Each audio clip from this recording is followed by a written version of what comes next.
Hi, and welcome to New Thoughts, where we speak with the game changers in the music business and talk about the future.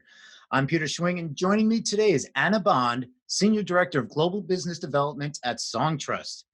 In her role at Songtrust, Anna works with record labels, music publishers, and music technology companies to register tastemaking talent with Songtrust, enabling songwriters and music rights holders to collect global publishing royalties they're owed. She's been in the music industry for more than 15 years, and prior to Songtrust, she was the U.S. label head for Rough Trade Records. She also spent time at Secretly Distribution, eMusic, and worked in label management for a Brighton, UK-based rock experimental label, Fat Cat. Anna, welcome. It's great to see you. It's great to be here. Thank you. Oh, so first and foremost, how are you doing through all this? Weird. That's a good word. I'm lucky because I'm able to work remotely very easily. My husband is also able to work remotely. And most importantly, we have enough space in our apartment that we can work in different rooms, which I think is key to the preservation of our relationship. Yes, it's like, you stay there, yeah. I'll stay here. Sometimes we switch, but we're always in separate places, which is there a preferred room? Like one has better better views? Good question. It's pretty controversial right now. I kind of think the front is a little bit better because it's got my turntable, but the Wi-Fi is stronger back here. So it's a trade-off. That's key. The Wi-Fi in this day and age is key. Absolutely. And basically, one of the things, I've had Wi-Fi go down for an hour at a time, and I just felt my life coming to a screeching halt. Yeah, absolutely. It is very scary when you just get that Google, the Gmail, retry now ? And you're just like, no, what's happening? Is this it? I have my Apple Mail and I have lots of accounts, and you'll just see the offline button, the icon just show up, and you just go into panic mode. Art sinks. So working from home has helped out, has been okay. But, Songtrust, how has Songtrust adapted through these times? And, has it affected collections or payouts at all? So we're lucky. Like I said, I can work remotely and the whole company really can work remotely, which is fantastic. And we were pretty early into making sure that, everyone who needs a VPN was set up. We have very luckily been able to pivot to full remote work without any kind of issues with productivity or customer service drop off. So we're very lucky in that regard. One thing that we've seen is an increased demand for our educational materials. We do a webinar every week that we call Music Publishing 101, and it's really focused on music creators and rights holders who don't know much about publishing. And obviously we want them to learn about publishing and realize, oh, I need this, and Songtrust is right here.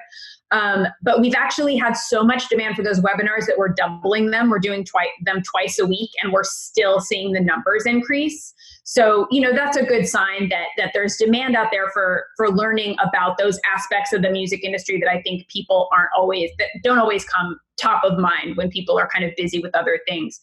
In terms of collections and payouts, we really haven't seen issues yet. I mean, I know that there have been kind of alarming projections swirling around out there, but the truth is they're also varied.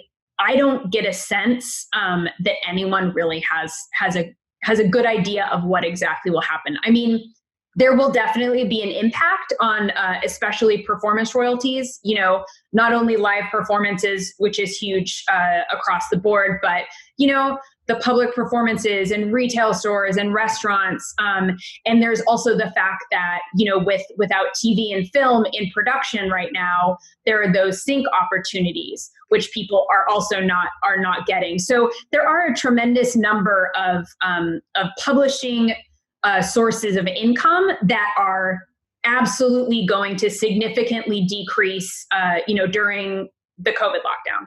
There's no way around that, unfortunately. Right. It's you look at the short-term and long-term effects that's going to have.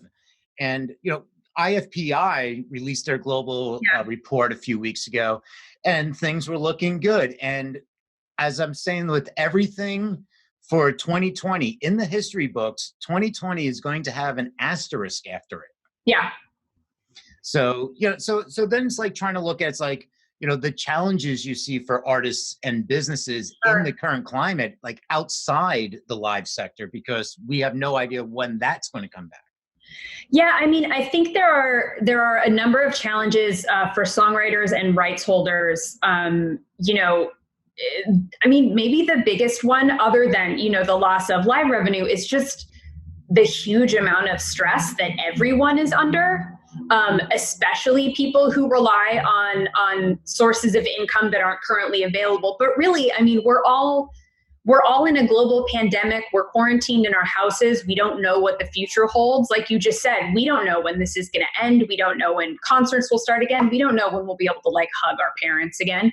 Right. And I think that that's particularly taxing for creatives because, think about how much mental energy it takes to do anything creative. You're already using so much of your life force that, I think that probably a big impact just from the musicians and artists that I know is finding inspiration during such tough times and, making sure that people are balancing, the need to develop their careers with the need to preserve their physical and mental health. And I think, that's a challenge for everyone, but I think particularly with creatives where, a lot of musicians and songwriters tend to be on the emotional side and the sensitive side. And that's why we love what they do, but it also makes them particularly likely to be affected by what we're going through. What creates great music. And two things there. It's a lot of musicians, I come from a music background and production, and I remember locking myself in the basement for days on end. So we're a little used to self-quarantining in that sense.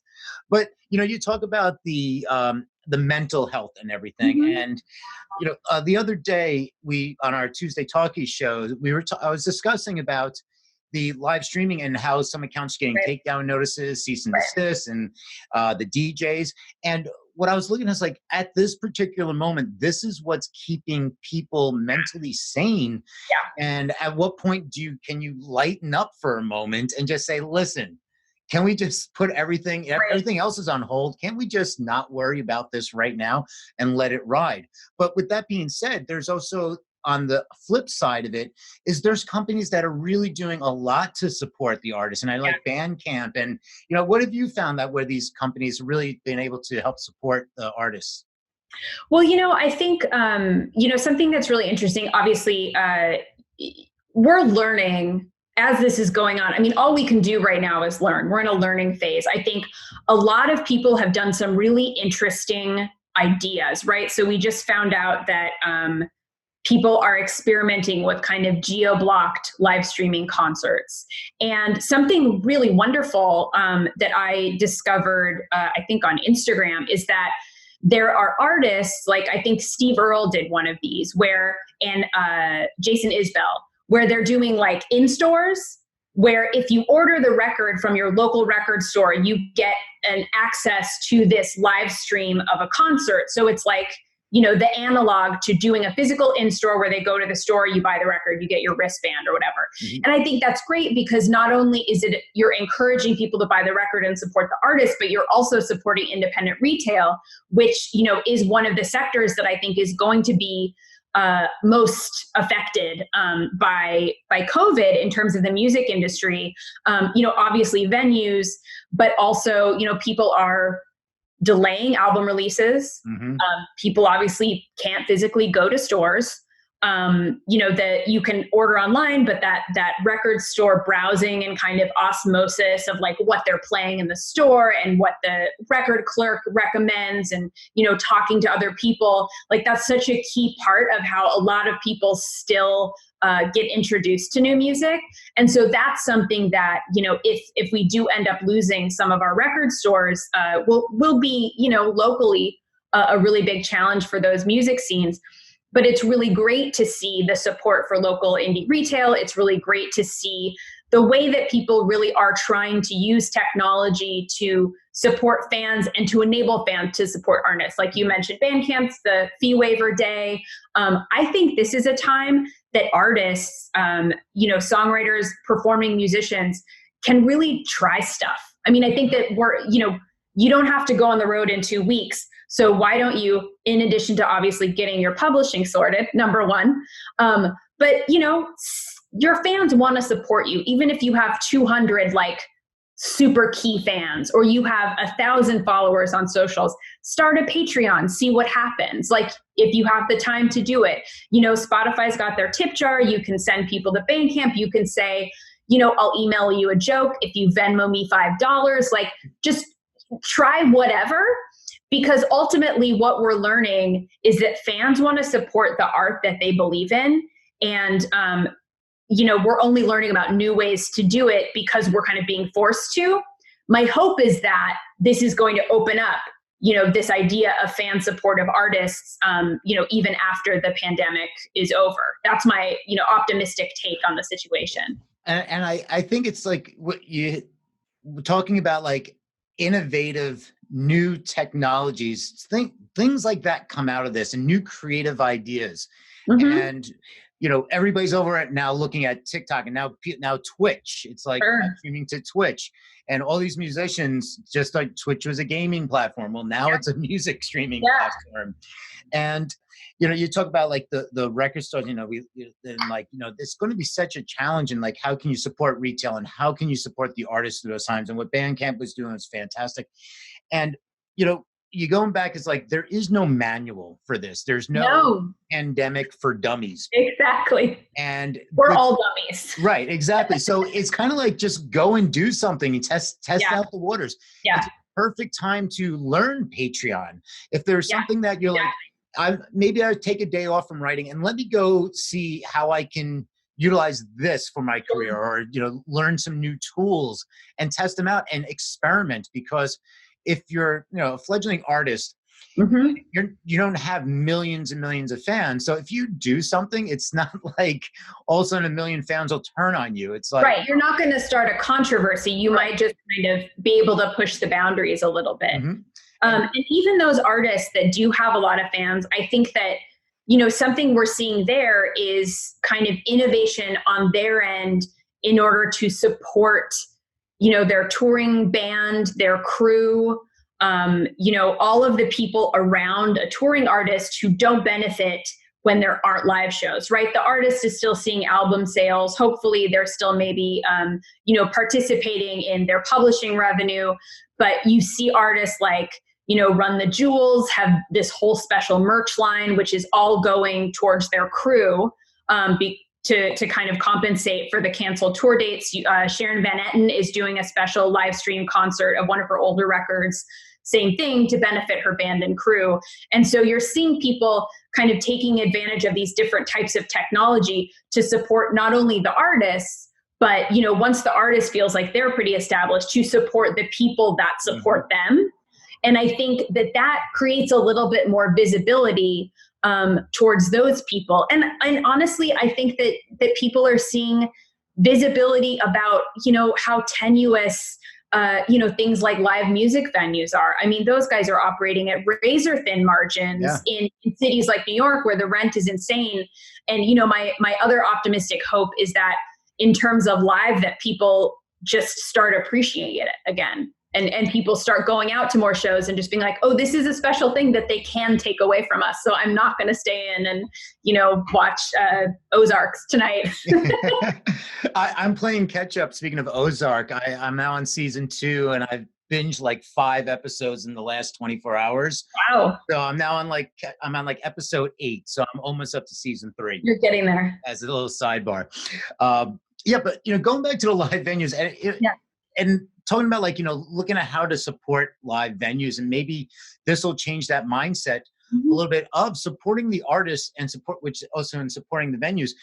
I saw a meme, and it was kind of a joke that was saying like, hey, make artists feel comfortable, make them feel comfortable right now. Send them a text and say, hey, can I get a comp? Can I get on the list?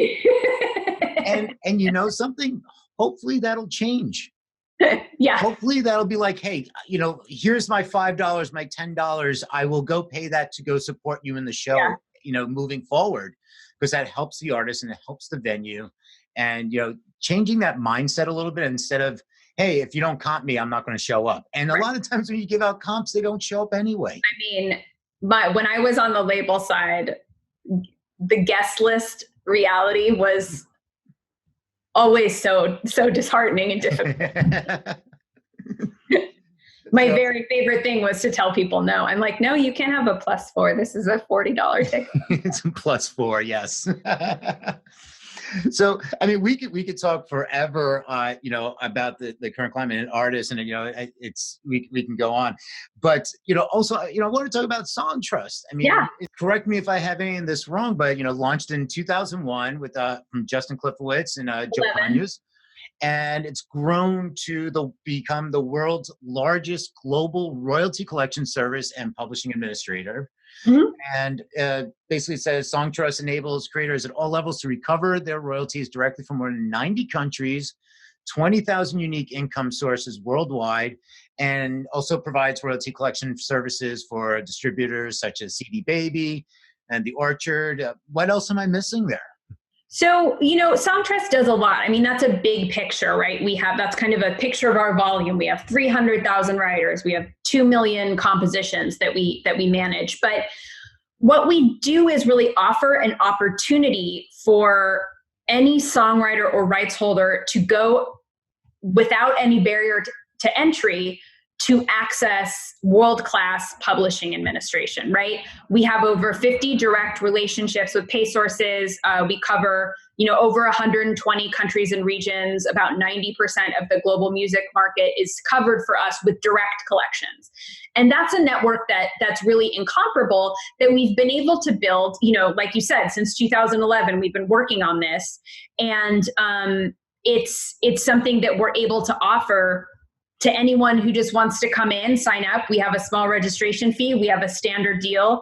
And whether you're, just starting out or whether you have, a huge cut on a massive hit song, we work with so many people who are producers who have, 10% of like 5 giant pop songs. And nobody ever bothered explaining to them, like, you can't just be with your PRO. You've got to sign up with, someone who's going to be handling mechanicals for you, or else you're missing streaming money. You can only collect it for 2 or 3 years, and then it gets reallocated. And, that's why education is such a big piece of our mission, is because, the best way that Songtrust can get new clients is by teaching someone who's out there, you are owed this money. They realize it, they sign up, they get the money. I mean, it's a very simple process. What my team does is the business development team works more closely with management companies, business managers. We have label publishers and boutique publishing companies who use us as their administrative back office. Because ultimately, global publishing administration is incredibly complex and time consuming. And in order to be able to, have an in-house admin staff doing what our 90-person staff does, you would need dozens of employees just doing admin day in and day out. And, so many of the different global sources do things differently. It really takes a lot of flexibility and a lot of understanding about each different pay source, each different collections partner. And that's something we offer to everyone. You don't have to sign a deal. We don't do A&R. It's something where we just want to make this accessible because we know how much money is out there and isn't getting collected and ends up in, what they call the black box and reallocated. And it's over $1 billion. And that money is owed to, songwriters and rights holders who just haven't been educated to collect what they're owed, or didn't think there was a way for them to collect it if they couldn't, get a big publisher interested in their catalog. Right, exactly. And royalty collection, and especially globally, is so convoluted and crazy, and with different territorial rights, different, international rules and regulations, and also for people like, there's alphabet soup when it comes to all these organizations. So over in UK, it would be the Performing Rights, PRS, okay? And then we call them PROs, Performing Right Organizations. You fall into the category of a collective management organization, it's like a CMO. Could you, what is the key specific differences? What are the most important acronyms? Yes. So a PRO is a performing rights organization, like you said. They collect performance royalties. And so that's your ASCAP, your BMI, your CSAC in the US, that's PRS in the UK. And in the US, it's all we have. We don't have any CMOs in the US, but a performing rights organization, that's you sign up with them, even if you sign a publishing deal, you're still getting your writer share directly from them. It's pretty straightforward. Importantly, a PRO is not collecting everything. They're collecting your performance royalties. They're not collecting any of your mechanical royalties. A CMO is a collective management organization. That's someone like GEMA in Germany. They are collecting both performance and mechanicals. And that's usually when it's a smaller market and they can handle, one organization can handle doing both things. And it really varies country to country which type of organization they have. In the US, we only have PROs. So if you're a US artist, you're signed up with ASCAP, you're like, I'm all set. You're not, because streaming mechanical royalties are not getting to you unless you sign up directly with Harry Fox and Music Reports, or you sign up with an administrator like Songtrust. I recommend Songtrust because I've been to the Harry Fox website. They're a great partner. They're just, we're a very user experience focused company, and they are, more focused on their core business, which is the collections and getting in the distributions. So in terms of UX, we're a lot more streamlined. So do you have any other new updates rolling out or other services? And I'm tying this into because with Downtown Music Holdings, because Justin was on a buying spree again the last 2 weeks.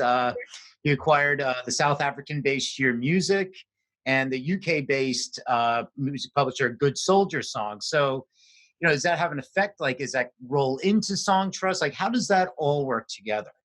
Well, we are the administrator for Downtown Music Publishing. We're all in the same office. We have 2 floors. Most of Downtown's on the top floor. Most of Songtrust is on the 14th, 15th, and 14th. But we all have access to the rooftop deck. Don't worry. Someday when we go back. I'd like to come visit again when we can. When we have our reopening party, for sure. But so, as their administrator, obviously we'll be administering through Songtrust all of the new compositions that come through. But specifically with Sheer, Songtrust has had as its mission recently to really open up more markets that we haven't had as much leverage in the past. And we've had tremendous success in Africa, specifically Ghana and Nigeria, obviously 2 incredible music markets that have for a very long time brought us a lot of incredible music. But because of, lack of access to, music industry tends to be very Eurocentric.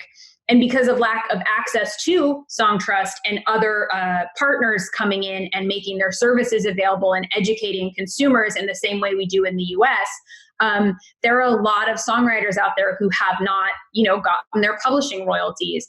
And we have had so much success, both on a kind of individual level, working with law firms, working with individual artists, working with publishers who are really excited to have this admin back office that they can use and know I can now offer global administration to these writers who really need, this availability. There's so much consumption of the music of Africa in Europe and in the US, but, we're not necessarily all making the effort to ensure that that consumption is paid well and thoroughly to the people who are making the music. And I think that's one of the most exciting things that we're able to do at Songtrust is really reach people who otherwise, wouldn't have been able to collect. And in some cases, it can be a game-changing amount of money. I mean, we have one client who is a guitarist. He lives in Haiti. I think he's 70. He had a sample on a Migos song, and we're administering it for him. And I mean, we are talking, he is making game-changing amounts of money. I mean, suddenly. because he owns this percentage. He was really able to administer it through us. We're able to pay him really easily. And this is an amount of money that's going to affect like his life and his kids and maybe grandparents, like, or grandchildren. I mean, it's one of those things where we're providing a service that some people just really need. And many of them don't know it. But once they get started and they start seeing the revenue come in, it's just like, oh, this enables me to buy a home or quit my day job or and all they had to do is just sign up, and then you take care of all the administration, exactly, the efficient workflows, processing, and everything's taken care of. Yeah. And like, you get blown away. And it's almost like that reversal, kind of like the searching for Sugar Man. Like if this was in place years ago. Yes, exactly. I mean, we want the Rodriguezes of the world to find Songtrust, and we want to find them and make sure that they get paid. Yeah, and I think that's something that's exciting about what we're doing, and also enabling boutique publishers to really offer world-class admin without having to do kind of a global network of sub-publishers. Labels who want to start publishing companies and kind of keep the creative services in-house, like it's relatively turnkey to do so, and we've empowered some people to be able to do that. It's just really about creating options for rights holders and for songwriters, and just helping people get their money. And you have to be at a certain level, like you said, you don't have A&R. It's like, if I'm a songwriter, can I sign up for Songtrust? Yes, there is no barrier to entry. Like with a traditional publisher or administrator, generally, they're doing A&R, they have an application process. You sign up, you pay us a registration fee that's one time, not yearly. Our standard deal is 15% admin fee, 12-month term, and that's it. Right on. And then you onboard your catalog, and we're off to the races. And there you are. So that's fantastic. And the company's been growing exponentially, yes, and especially over the last few years, it's really taken off. And it's amazing, and I know like Molly Newman was brought in, and it's like fantastic, like what the growth of the company has seen, and with everything with downtown. You recently moved to new offices, and they're already filled. Yes, they are. It was alarming how quickly it happened. I was just like, wait, those So then, besides this being over, and right, what are you especially looking forward to? Like, what's the first thing, or where's the first place you're going to go once this abates? It's so hard to say, because I want to see live music again. I will say that the last show I saw before lockdown was Destroyer at Brooklyn Steel, and it was amazing. So I feel really lucky that I had like a great show to kind of be my send off. There's like a noodle place I really want to eat at that's been closed and doesn't do delivery. But honestly, I think just like going to the beach, I don't know. I want my friends sharing food. Yeah, a good sushi restaurant. That's what I'm in the mood for. Yeah, for sure. Well, Anna, it's been an absolute pleasure speaking with you, and hopefully soon enough we will be all out and about again, or maybe at the drive-in concerts or something. I do like that idea, though. I don't have a car. Can I do a final educational resource plug? Do it. So Songtrust, and this is great for everyone. I actually have a friend who has been a manager and has been in the music industry longer than I have, who said, I wish I had read this 15 years ago. We have a resource called The Modern Guide to Music Publishing. It is downloadable for free on our website. And it is simply an overview, soup to nuts of the global music industry picture, music publishing picture. And it starts from, the two halves of the song, and it goes into all of the different ways things are split up, the different types of rights, how YouTube is collected, all of the different pieces and how they line up. There's a lot of diagrams, which when I was kind of learning publishing, I found very helpful. So, if anyone out there needs a refresher, or has friends who need a refresher, or just wants a handy reference, I highly recommend downloading the Modern Guide to Music Publishing. It is pretty fantastic. And I can confirm, I've read it, and yes. And if you're in the business or you're an artist and it's a good refresher, or if it's something that you're learning about, it gets right to the point. It just like, here you go. This is what it does. This is where it goes. That's like, and it's really simple to understand and lays it all out. So I'm going to put those into the show notes. Oh, excellent. Yeah. If you Yeah. link to it, that's perfect. Great. All right. So thank you once again, Anna. This has been a pleasure. Hopefully we'll get to do this again soon. And, have a wonderful day and stay healthy, please. Ew, thank you so much. All right. That's it for today. Thank you for all tuning in. If you want to join the conversation, please leave your comments below and make sure to sign up at musicindustrycity.com to stay updated on what's going on in the music business. I'll see you next time.